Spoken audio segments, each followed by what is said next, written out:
Human perfection. Human perfection. Human perfection.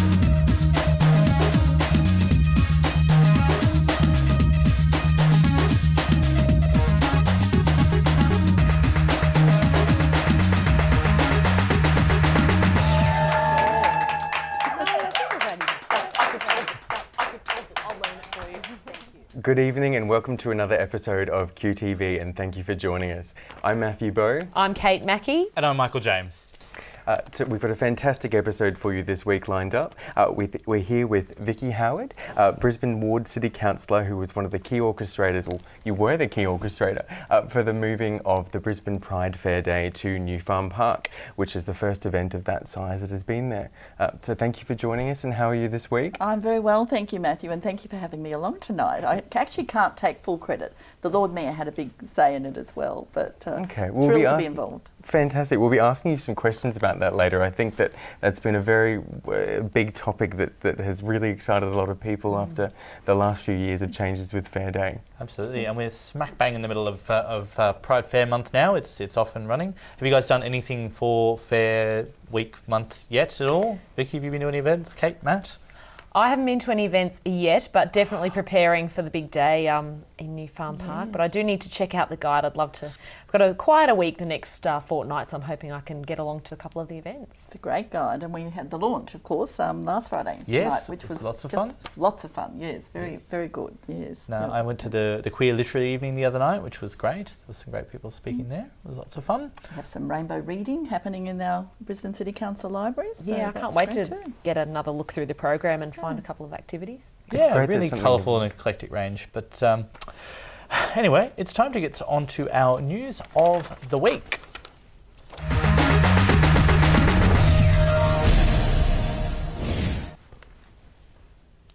Now, coming in at number 3 this week is former Prime Minister John Howard. Now, he was out on the campaign trail in Adelaide last week, or the week before, sometime before the election anyway, and he was questioned on many things that they really focused on marriage equality, and he had some rather unpleasant things to say. He was talking about the rightful place for children to be raised in an orthodox heterosexual family environment would be best, and he dismissed the term marriage equality as absolute nonsense. Yeah, so while he was out there busy getting selfies and kissing babies and so forth, that was a statement that was made by him. Now, I've actually seen response from a lot of my friends on Facebook, not of same-sex coupling, but even some single mums and a few other people that have kind of taken a little bit to the wording of what he said for good raising of children, being in the married couple and so forth. So nonsense is a strong word. It's ridiculous. I don't understand what marriage equality has to do with raising children. It has nothing to do with raising children. Not every heterosexual married couple has children. I just don't understand the connection why the opposition, the people who are opposed to marriage equality, always jump to it being about raising children. That's another hurdle for down the road. That's the whole link. If the gays want to get married, then they're going to want to have children as well. It's like, well, yes, some will, but it's a big jump. So, what do you think, Vicki? Oh, well, I mean, I've raised a child who, of course, is proudly gay, and so I have to say there's not too many people would want to marry my son, Paul, but... Beautiful! We know he's beautiful, but I did ask him about this because, of course, it's an issue that comes up with me as a politician all the time. It's not something that I try to make a statement about because I'm a councillor and it's not an area that I can have any influence over, of course, but... you know, Paul and his friends over the period of time, of course, we've had these discussions, and you know, he's certainly one of those ones that that isn't sort of doesn't really care whether it is or not, and that's not to say, however, that you know, things are moving in that direction now. Anyway, it's a very dividing issue. It is a dividing issue. Yes. Anyway, on to some sadder news. As our weekly Russian update, unfortunately, as we all know, there are horrible things continuing to happen in Russia. Now, there's a Russian vigilante organisation calling themselves Occupy Pedophilia, and they've recently begun targeting those with quote-unquote non-traditional sexual orientation in order to kill two birds with one stone. Most recently, several videos have surfaced of the group members torturing gay men and women. Following the announcement of Putin's anti-gay propaganda laws, even members of the public not identifying with the radical group have abused openly LGBT identifying people to the indifference of onlookers. And we're talking about horrible videos. Videos where people are having horrible things done to them and in plain daylight with people watching and no one is doing anything. It's disgusting. It really, really is. It's like some horror movie is playing out over there and nobody seems to be doing much about it. What it causes, I don't understand how just because of these new laws, which are obviously ridiculous to begin with, what was the simmering resentment that just started all of this? Suddenly, if that happened here in Australia, you wouldn't have people going out and torturing people, putting it on YouTube and making it okay. It just doesn't make any sense to me. Absolutely, it's definitely affecting, just everyday Russian in these same-sex couplings. I know one quote was from a lady, she and her partner just are too scared to even walk down the street and hold hands anymore, which is really upsetting. And of course, it is time for our top news article of the week. We couldn't really overshadow the weekend's activities without mentioning our change of government. So Kevin Rudd on Saturday lost the general election, and with it, many say the hopes of introducing same-sex marriage in Australia. As our new PM, Tony Abbott, has, despite having a lesbian sister, himself has actually said he remains opposed to looking at bringing this kind of billing in. So I'm not sure if you guys have anything. It'll be interesting. He said before, and he's been careful in his words because he is sometimes careful with his words, and he said that it'll be a matter for the party room to discuss post-election. So I suppose there's some room for some speculation there that there will be a discussion that will happen. Whether that's going to bear any fruits for us, we can't possibly know. I mean, obviously there's been a lot of people on social media and so forth expressing a lot of upset that they felt like it was maybe close to happening and maybe it's gone backwards again. So I'm not sure, Vicky, if you want to weigh in on this topic at all. Well, I actually think it's been a great shame that it's been used as a political football. And this has been used as a political football. I was the campaign manager for Dr. Ingrid Tall, who, as you all know, is proudly gay and proudly stood for the Liberal Party. She suffered a great deal of discrimination, I believe, from the gay community. And I for one was very disappointed at that time because I thought here was an opportunity for the gay community to have an articulate woman who would have represented them brilliantly within a party whose stand certainly hasn't been in favour of gay marriage. I think it's one of those things that is a changing and an evolution, and I think that the mood for change has been happening. I think the Labor Party has had many opportunities to sign the piece of paper and they haven't done so. So I think give Tony a chance and let's see what happens. Yeah. Remains to be seen. Remains to be seen. Very interesting. He has a great sister who's a great advocate for the community, and I think that his wife and his daughters, I think, also. Let's hope she gives him a good kick up the bum. Well, see, it's one of those things where it's a matter of, I don't care who does it as long as someone does it. I don't care who's supporting it. It's one of those issues. Just get on with it. Anyway, we'll be back after the break with Vicki Howard, so please stay with us. And as usual, we will be on Twitter and Facebook and even Instagram. So please feel free to contact us at QTV Brisbane, and we'll see you after the break. Thank you.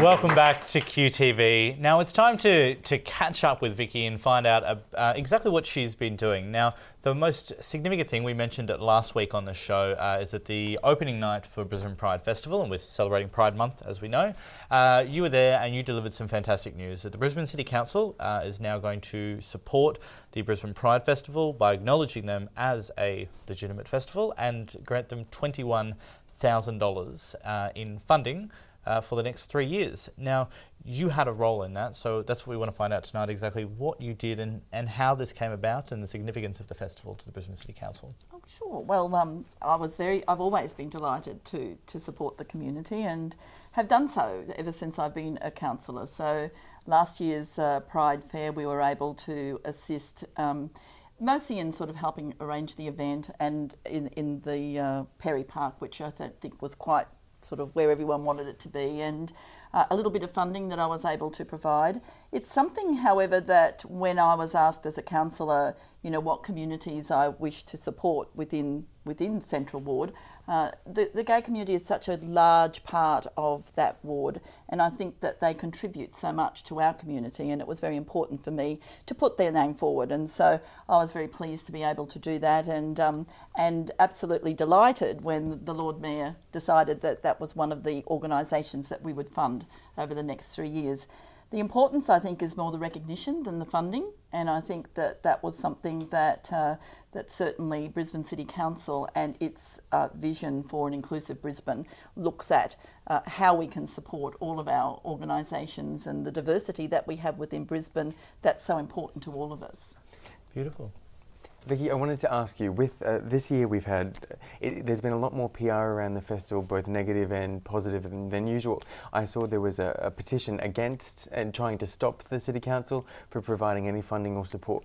So can you tell me why, despite the negative press that has been happening this year, why you feel it's such a strong, why it's something that you strongly support? Well, personally, I believe that my role is to represent everybody within Central Ward, and so those who are opposed to it have every right to put in a petition. It's something that, as a resident of Brisbane, Brisbane City Council always wants to hear from its residents. It doesn't always mean that we can make everybody happy, and so, but we certainly understand that people have very different views on a whole lot of different issues within Brisbane. So, the Pride Festival is one of those where people may not understand some of the reasons that the festival is occurring. There's a great ceremony, of course, at the beginning where we plant flowers in the botanical gardens, and that's a very moving ceremony. And I think a great part of Pride is about remembrance. And so, a lot of our people who perhaps oppose it don't have an understanding of what the community actually strives and works for. And so, I was very happy just to listen to those residents and to put forward our case that we felt that it was an important festival to support. It's one of those things that when you don't think about what council normally supports, you think, oh, that's a lot of money to support a group of gays having a party, as I can see some people see it. And that's what some of them said. Yeah, and I mean, that seems like a reasonable point of view when it comes to why we're giving some group money to have a party. Yeah. But that's what council's almost there to do in some ways, isn't it? And it funds many other groups, so it's not just specific to one group. Oh, look, very much. And I think council likes to support people. If we look at the Tenerife Festival, which of course has just grown from success to success, and Tenerife started in much the same way as this festival, in terms of a group of locals wanted to celebrate Tenerife, and so in doing so they put together a bit of funding, asked council, and the two local councillors then put some money together. It was a very small festival the first year. The second year it had grown to such a stage that the council was then able to put a bit more funding, and I think this is the third year that we have funded Tenerife. So I think there were a huge number of people that attended this year, and so the festival is now almost to where they can actually fund it themselves. And so council looks at assisting organisations that can grow something that they have a vision that sort of addresses their concerns and can sort of work with council to make it grow. So we're very happy to support organisations that do that. Absolutely. And now, what further steps, Vicki, would you like to see government taking in future, whether it's local or state, for festivals such as this, for Pride in Brisbane immediately, I suppose? We've got the 3 years locked in. Yes. Well, I think the 3 years is important because it's, as I said before, it's enough of a base to be able to grow the festival. Yes. And I think that it's very important that the festival organisers, who've just been fantastic in working with council, and there's a lot of forms and signatures and things that have to happen. I can imagine. And so I think they're just recognising that any level of government has an obligation to its citizens to make sure that we are addressing the festival in such a way that it is going to be professional and that all of the I's have been dotted and the T's have been crossed. So in doing that, I think working with the committee, it's certainly going to be, I guess, a testing ground. And I think the success of this year's festival will just make the next 2 years grow and grow. And so I think that... Now, speaking of which, sorry, I don't want to cut you off there, but I wanted to get it in before we finish, was the testing ground, as we said. This year you've got it moved to New Farm Park, which you had a hand in. What's the significance of that? Because as far as I'm aware, there hasn't been a festival this size allowed in New Farm Park before, has there? Well, New Farm Park is a heritage listed park, and so again, it's a very important that we protect that heritage and that we look after the park. We worked with a lot of council officers to reassure them that the Pride Festival organisers were responsible people who would take care of that very valuable park for us, because everybody loves New Farm Park. Make sure we're not going to stomp it into the That's ground. right. Yeah, No so stomping. let's make sure we don't take advantage of that. We do look after it. Lots of dancing, but no stomping into the ground. But so look, we've certainly worked with. I think we should sort of pay respects to the soccer club who allowed us to use their field. And I think Barry Neighbour is the chap from down there, and he was he had some reservations, quite rightly. He was very much into protecting how we would look after the fields, and was comfortable after we talked to the organisers and to the council that it would be fine. So I think that's an important aspect of how we care for the park and how we make that happen.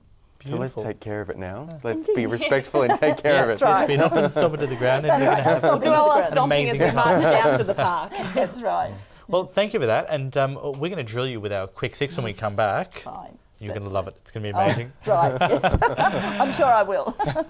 In the meantime, don't forget to stay in touch with us on social media. We are QTV Brisbane on Facebook and on Twitter. We are live tweeting as every episode goes to air, so you can ask us any questions and we'll answer them as you're watching. Or send any questions for future guests or topics to qtv@31.com.au. We'll be right back after this.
Welcome back to QTV, where we are still joined on the couch by Vicki Howard. And Vicki, it is time for our famous Quick Six. So 6 very short answered questions. First thing that pops into your mind, I might kick it off this week. It's a weekend away, city or country? Country. And wine and cheese or sweet treats? Wine and cheese. Beautiful. Last album you listened to from start to finish? Ooh, I can't remember. Okay. Sorry. What is in your CD player at the moment? I listen to the news. I'm very boring. Sorry about that. That's very valid. I love sort of the old Dusty Springfield. Oh, That's yeah. probably the last one I listened, but I Okay. had to sing along. Okay. And if you're going to impress someone with a meal, what would you cook? I can't cook. I take them to dinner at the best restaurants look at in that. Central Ward. Has them all. Well, Matt and I think you like, and that leads me into my next question. What's your favourite restaurant in Central Ward? Oh, no, I can't. I don't have one favourite restaurant. I have the last one you ate many. at? The last restaurant I ate at was Green Tea, which is just up the road yes, from my yeah, office, yeah. only because it was very close and I was starving hungry. Don't want to favour the Tom children does here. a great deal at Green Tea. So, but all of the rest of the restaurants in Central Ward are all superb. Of course. And last one, along the line of food again, how do you take your coffee? Black. Black. Woman after my own heart. Fantastic. I feel we know you better already. Yeah, that's it. Well, we've got a couple more topics to just have a little chat about this evening, and the first of which is an advertisement that has come under fire this week by the Flora company, which featured a ceramic heart and a bullet coming towards it saying, "Dad, I'm gay." promoting You'll Need a Strong Heart. So, yeah, where to begin? I mean, it's one thing I found interesting is that the Flora parent company is Unilever that actually own Ben and Jerry's. So if you compare the two companies, so an ad for Heart Healthy Butter comparing, taking a bullet to the heart to receive that news from your child, compare that to a company that's so, marriage equality friendly. Yeah. I can understand how some dim-witted advertiser who thought he was being, or he or she was being edgy, thought, oh, well, it is a shocking thing, and even if you're completely supportive, it could shock you a little bit. So, you might need a strong heart to deal with the shock, but yes, I can see why people are offended. And as a mother of a gay son, what do you think about it, Vicky? Well, the line, Mum, I'm gay, was served with a glass of red wine and a nice meal. So, I think that that's was a little fine. more exciting than cholesterol-free butter, isn't it? Yes. And you served a knowing look back. Yeah, I thought, oh, okay, yeah. That's fine. But seeing like something like that in an ad and hearing about something like that, Well, I think probably, look, there's a lot of people out there that really don't have a lot of understanding about those sorts of things, and so it's a shame that they would have thought that would sort of break would your sort of heart. break your heart. Yes. Paul's broken my heart on a whole number of occasions, but not telling me he was gay. poor boy just tops it. He's copping it tonight. Yes. I love him. I love you, Paul. Oh, bless. Well, the upside of that whole article is that they've taken the ad down now and they have unreservedly apologised. We are very, very sorry, which is very good. So I think there was talk of a counter campaign coming out to be a little bit nicer and friendlier as well. So now there was another interesting one we were looking at, which was the Batwoman writers abandoning the DC comics after the lesbian superhero's wedding is prohibited. That's right. So I looked into this, and Batwoman, they originally featured Kathy Kane back in 1956. They relaunched her in 2006 as Kate Kane, a lesbian of Jewish descent.